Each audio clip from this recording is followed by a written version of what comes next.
Insert DataRobot. Chad, tell us about DataRobot, where they sort of fit in the stack, and then what's the state of the state from the DataRobot's point of view?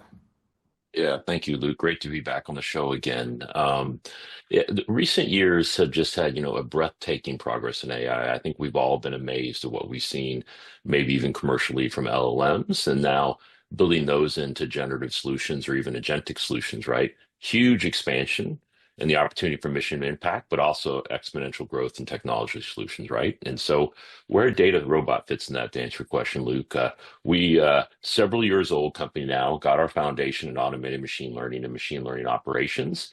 And that was a great springboard for these new technologies for us. So we could bring the same governance, infrastructure, and scalability that we had for machine learning models and do the same thing for large language models and now for agentic solutions. So we are at that layer in the stack above the hardware, but we can work across all different compute environments, whether it be any of the major cloud providers, some of the emerging neo cloud GPU providers, or even in your own customer data center or self-managed. So we that one platform, all hardware to operate and govern your AI solutions.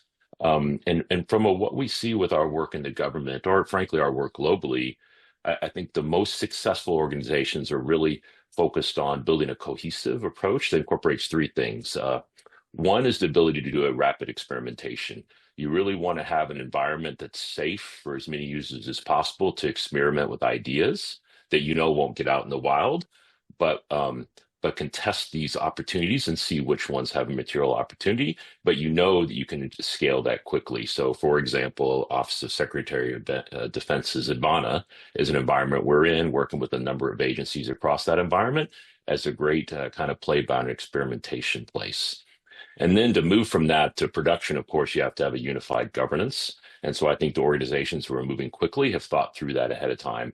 How will we govern large language models in production? What are the guardrails? What is the access controls we will provide to ensure only the right data is accessed and in a transparent, governed way?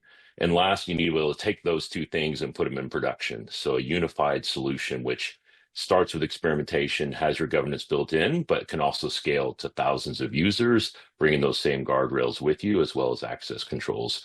So we find the agencies that are moving the fastest have kind of thought of those three things and built an infrastructure that allows them to move quickly. I might give one example that we're working on we think is pretty interesting. It's called a radio intelligence agent. We're building this in collaboration with DeepWave and NVIDIA.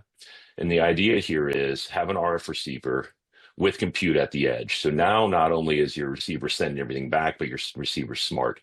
It's understanding who's talking, what events are going on, and can choose which of those to actually send back to the cloud and then have a conversational agent to be able to interrogate what you hear back.